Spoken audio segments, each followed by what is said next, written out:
Alright guys, I figured this would be the best time to make this video since it's going to be more of what I'd classify as a vlog. It'll probably end up being 25-30 minutes long. On my way home from work, so I got about an hour commute each way, so what better time to kill than have a quick discussion trying to answer a question that I've been getting for about a year and a half or so. So I'll start out by saying I've had mostly private messages, probably a dozen responses, comments in a video about, why do I hunt solo, or why did I start hunting solo? Because I think I might have mentioned that in some previous videos too. So I'm going to answer that question here, but before I get started, the inspiration technically to make this video is twofold. One, if you listen to Jordan at Duck Gun Chronicles, he has the Duck Gun podcast. He actually covers it in podcast 280, and he covers what he calls spot stealers. So that's definitely worth a listen, at least that particular episode. He'll probably cover it a little bit better than I am. I would not say that I'm captivating or anything like that. So anyways, I'll definitely get on with the video, so check that out. That's reason number one. Reason number two is I've just kind of been pushed to my breaking point, and I'll cover that later in the video as I progress. Now, I made some notes, so you'll probably see me reference these throughout the vlog, and then also I drive a manual transmission, so I'll be making some shifts and driving through traffic and whatnot. So anyways, I figure the best way to cover this is to explain to everybody, this wasn't even supposed to be a channel. I'm still kind of surprised that it ended up becoming one still to this day. It was never meant to be. My first 10 gauge video was literally from a private forum, and I made it so people could see. I was supposed to make it private. I didn't make it private, and then getting a little bit more attention than I expected, so I just sort of stuck with it. But the ultimate purpose, once the channel started, is to help people out. That's the entire point of this channel. I am making no money unless you guys visit my eBay store. I'm not making any money doing this. If anything, it's costing me money, and it costs me time, filming, editing, setup, all that stuff.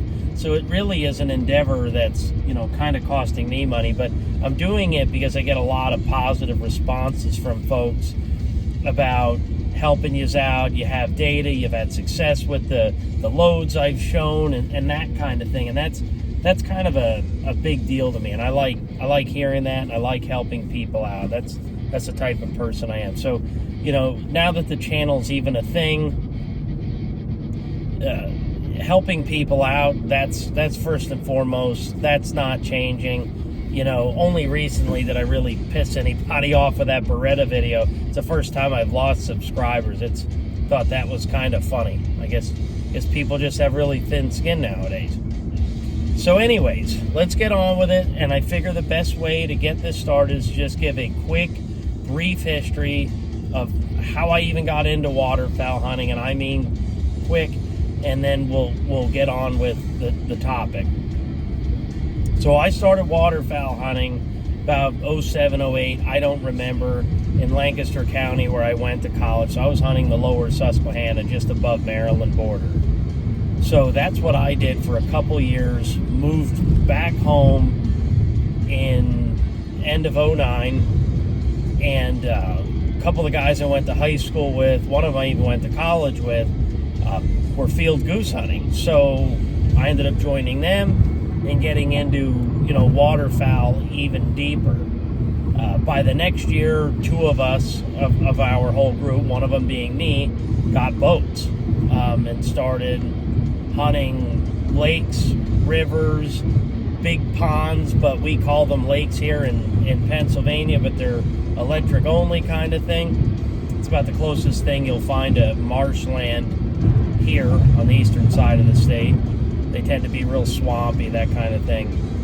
So we started hunting that stuff, still doing fields. And then those guys started kind of winding down about 15, really started winding down 16, and I started hunting solo probably 50% of the time in 16 because a lot of the guys were just getting out of it.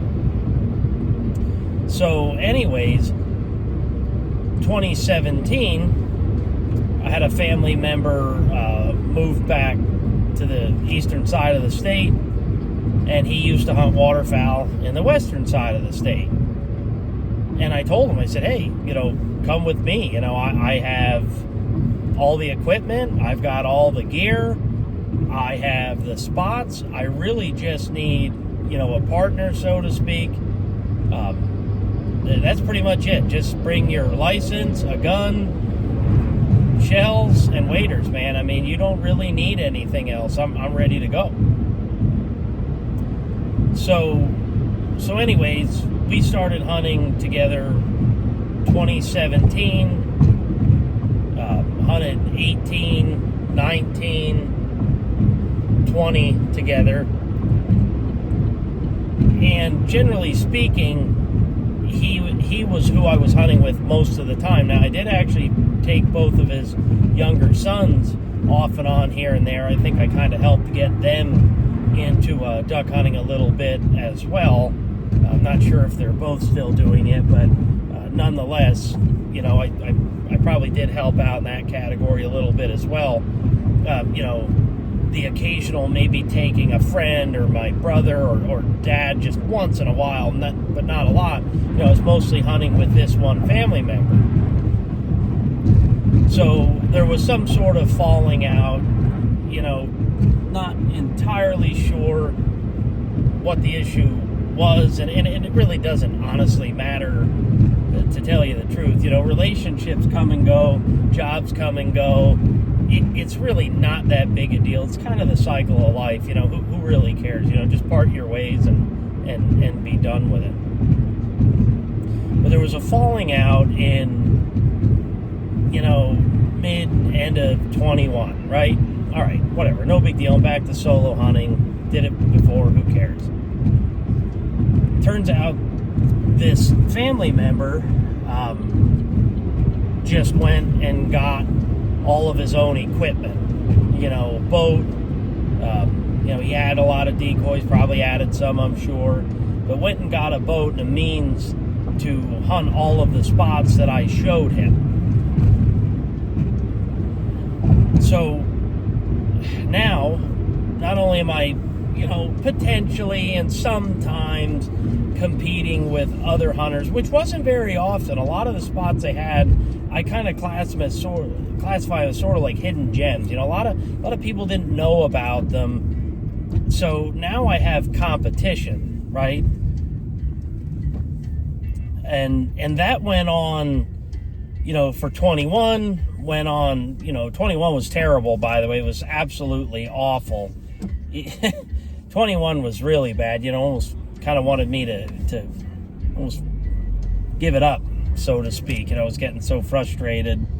We had like a family text thing going on for a little bit, and and he was sort of salting the wound and sending pictures of success, and they were all the places I showed him.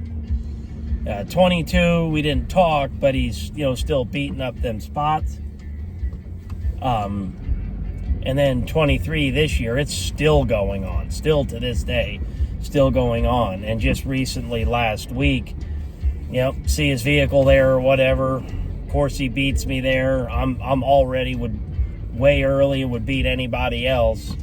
He beats me, and I drive down to the spot because I knew right where he would be, and he knew that I would go there. I mean, let's just face it, at this point, it's like almost spiteful, right? And I chose to have a conversation, even though I really shouldn't have. And I said to him, hey, I thought you were done with this. I thought this was over. So he shouts out to me, well, it's public land. Okay. So obviously at this point, my blood pressure is probably a little on the high side, and I, yell back. I said, "You wouldn't have figured this out without me." And he said, "I'd have figured it out." The odds are probably not. So the spot that he was at requires the use of a boat with an outboard motor to get there. It's a bigger lake, okay? He never owned a boat in his life, okay? All the spots that I showed him, we used my boat. Used my boat every time. Every spot we went to, we used my boat. So, truth be told, no, he probably would have never have figured it out, unless I would have taken it, which unfortunately I did. So, because of that situation, back in 21, not even just recently, back in 21, it has caused me to just, I don't trust anybody now. When it comes to hunting, because there's so much at risk and I've already lost so much that I just don't trust anybody. And people have wanted me to take them. They've asked me, I want to go waterfowl hunting, this and that. And I just don't take them because of what happened to me. I mean, my own family member did it to me. So that's a pretty big pill to swallow. And that's why I opted to hunt alone, 90% of the time. The exception of, taking my best friend who's actually just starting to get into it this year. He just, for whatever reason, he decided to start getting into it this year. But friendship of 30 years, so I do trust him.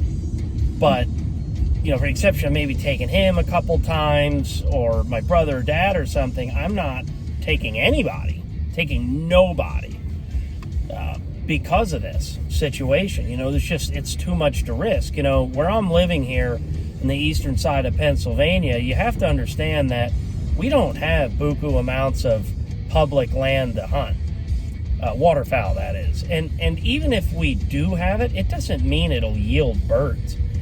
It's taken, at this point in my life, you're talking almost 14 years invested into figuring out public land and learning everything about it. The family member that I took, wasn't out hunting ducks in this area. He didn't know anything about it. And once again, it was all boat access only. And he never owned a boat before. So you have to understand, I feel really slighted by that, and that's why I've opted to hunt alone. People have asked me, I don't trust anymore, and I don't need more competition. I already have more competition than I prefer, right? Especially a guy who knows 75% of my playbook now, and he didn't have anything to share. Right? Because he wasn't real good at finding spots. He doesn't seem to be his strong suit, is figuring it out on his own. So to go just a little bit deeper, and to not just paint it like it's, all him and not me, which it's definitely a 95-5 at this point. I'll take a small portion of this. I'm not going to take a lot because I didn't do anything wrong. But he showed me one spot the 4 years we hunted together. A lake I knew about, whatever, that's not important. He found the spot, he put the time in, he scouted it, and it was an awful hunt. A couple local mallards probably live on that lake all year long, and one bufflehead. That's what we saw that day. Now, I've never gone back to that spot because I have morals and ethics, and he's the one that put the effort into it. So I won't go back regardless, even though he's still literally rubbing it in and taking all of the information that I've given him. I won't go back. It's how I operate. If you invite me on a hunt, I will not go to your spot. Public, private, it doesn't matter. I'm not going back. I've got morals and ethics. So anyways, that spot wouldn't be worth taking anyway. Even if you didn't have morals and ethics, it's not a good spot. It just isn't a good spot.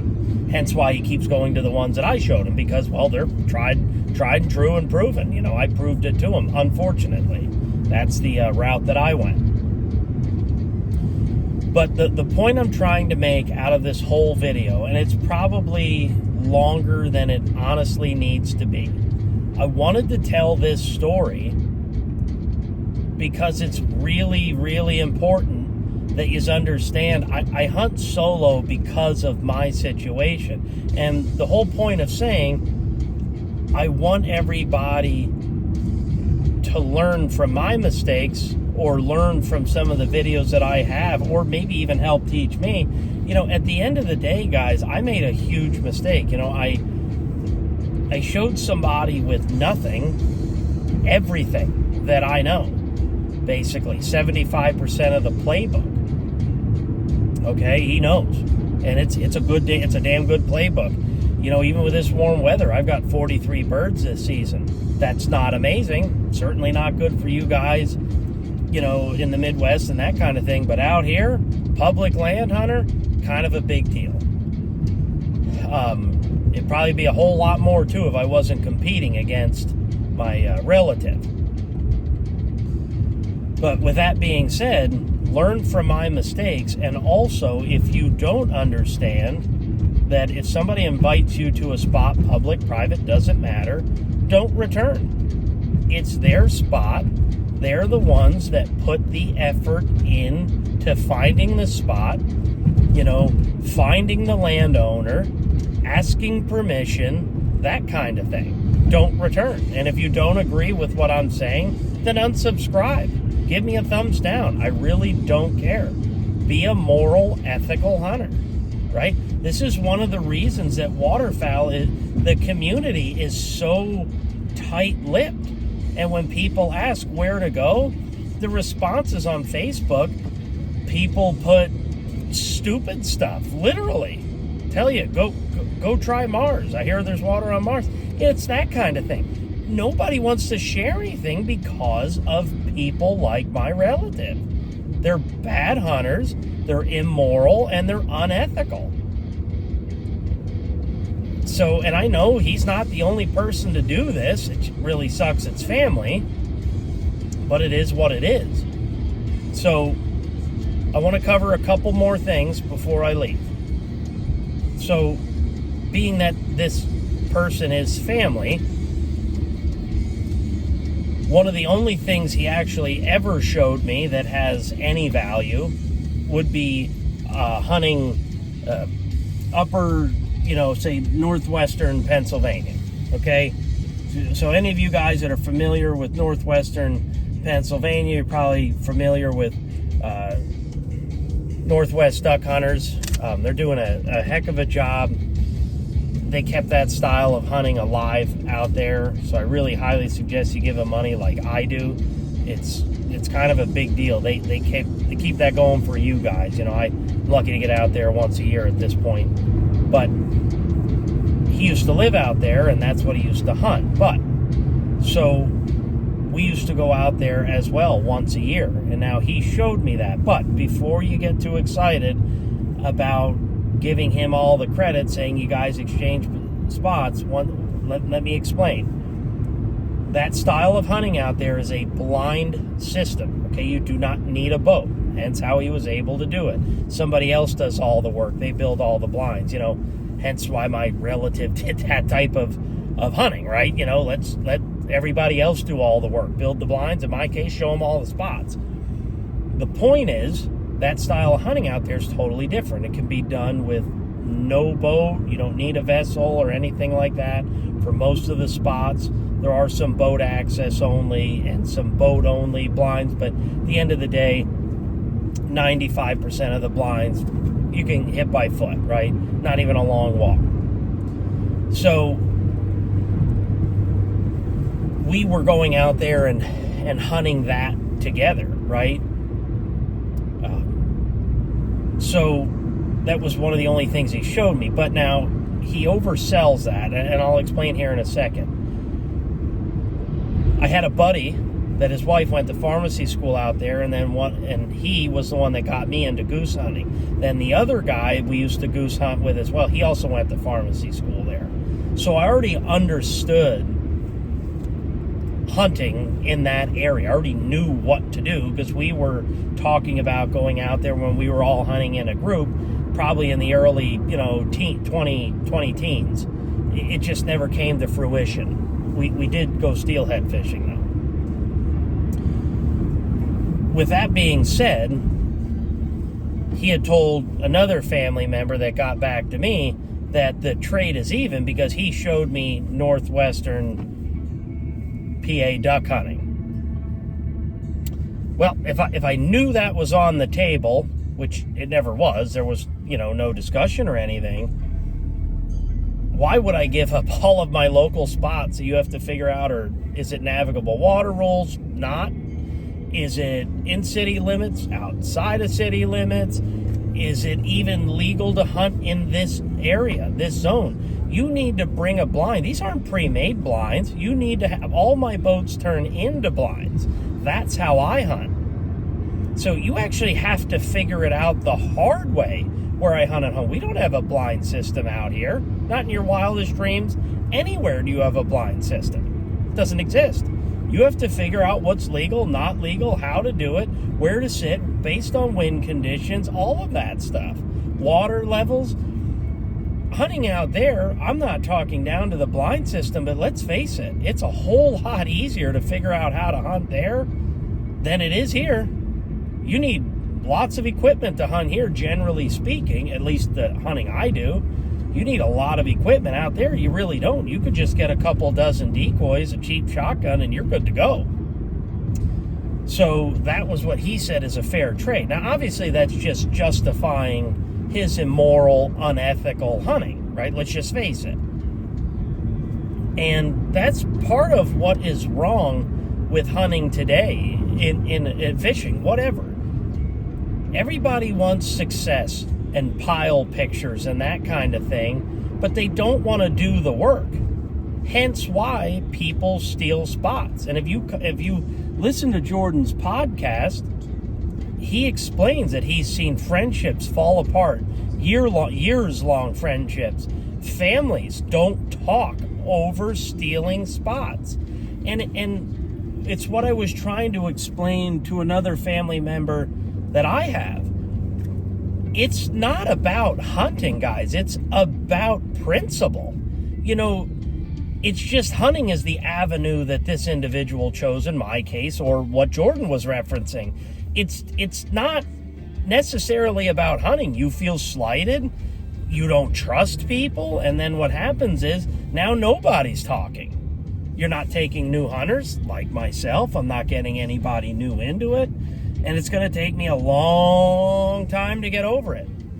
Right now, the only person I'm hunting with is my best friend of 30 plus years. That's it.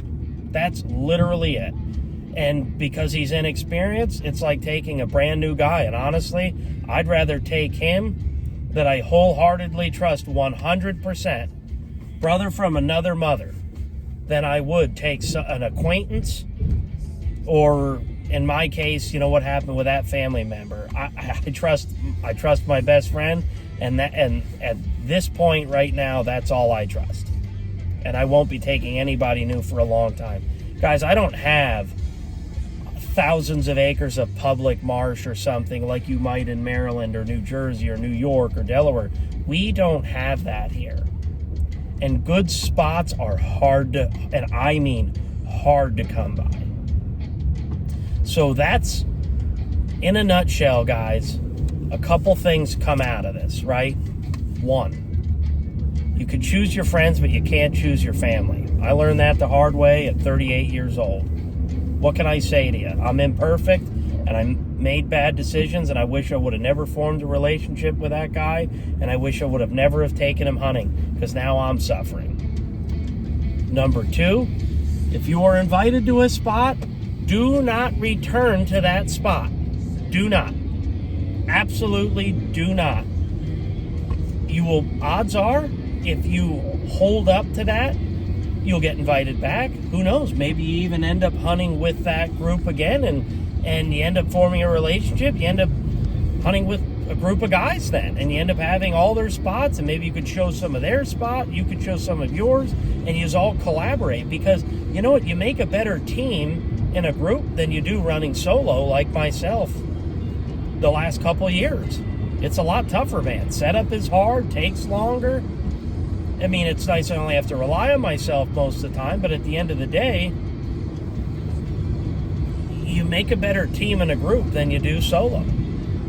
So do not return to the spot. Also, last piece of advice, watch who you invite. And I can't stress this enough. Do you know who you're taking? Do you know this individual personally? Can anybody else vouch for them? Do they have a good reputation? You know, have they stolen other people's spots? Me? I sort of found out about 2 years into hunting with this relative that, well, he's in it for himself. You know, he had mentioned a guy he hunted with out in western Pennsylvania, and everybody couldn't stand him at the gun club. Nobody could stand Jack, but he would go hunting with Jack, and then people would ask him, man, how can you go hunting with Jack? Well, he had told me that Jack had the best spots. At that point, guys, I was 2 years in, and I still was just not trying to see. I was trying to just assume it's family and it's going to stay a positive relationship, and man, was I dead wrong, right? So obviously, guys, I'm not taking anybody new for a long time. It's going to be a long time until I take anybody new. And I know it sucks, because really we should be trying to get more people into hunting, not less. But I just can't, you know, listen, I'm the one that got bit this time. Somebody else is going to have to take one for the team next time. So it is what it is. I figured I'd give you guys my story so you could understand where I'm coming from. And once again, if you're still hanging in with me, hanging in with this video, and a lot of you that are still hanging in with this channel, for God's sake. I mean, we're 2 years in, and or more, and I only have just a little over 700 subscribers. If you were one of the guys that sent me a private message and I never responded to you, an email, or you made a comment and I deleted it or didn't respond to it, you know, I don't often apologize because I try to not make mistakes too often, but you know what? I'll flat out apologize to you. It was a sensitive subject, and Jordan sort of helped, you know, from, like I said, Duck Gun Chronicles. He helped kind of inspire me to make this video, and I thought about it long and hard. It's like, I'm here to help people out. If I can give people advice that could potentially put them in a safer position than I did myself, well, I'm going to feel fairly accomplished, you know, and now you guys, maybe you'll think about who you're inviting and that kind of thing, so that you're not risking too much. You know, you don't want to lose your spots and have competition from just trying to do somebody a favor. And that's what happened to me. That's what happened to me. You know, and that particular relative, I helped out a lot. You know, when I took his two sons, especially I don't know which one it was. I think it might have been the younger one. And it doesn't matter. It is what it is. But, you know, a lot of my decoys took a beating hunting with that group of guys, because I used to hunt solo in 16 and I didn't have any holes in decoys. And man, did I have to epoxy patch a lot of decoys and paint them. And yeah, I never got reimbursed for any of that stuff, right? Of course. And I don't need to get reimbursed. It is what it is. You know, that's part of taking a young guy hunting it, or kids hunting. But at the end of the day, it's like my relatives forgets all that. You know what I mean? They even gave a bunch of decoys. I donated really good, nice decoys to the middle son, because he was getting into waterfowl hunting as he was getting into his late teens. And I gave him free, good foam-filled diver decoys and things like that. So, in my case, all risk and no reward. I mean, literally no reward, just all risk. And now I'm suffering. So now I actually need to start investigating new spots. So hopefully, you know, it's a vlog. It's a little kind of all over the place, guys. This isn't really, you know, my cup of tea. Maybe at some point I'll get a little bit more comfortable doing it. But, you know, I'm one of those guys that got a face for radio. You know what I mean? So anyways, I appreciate the watching, liking, subscribing, all that stuff. It's all great stuff. Hopefully, you know, we'll get to 1,000 fairly quick. It's been looking at a little over 100 a month subscribers at this point, and that's pretty good. So we'll stick with that, you know, and I'll keep this channel going as long as I can afford to keep it going. So I appreciate you guys watching, and I'll see you next week.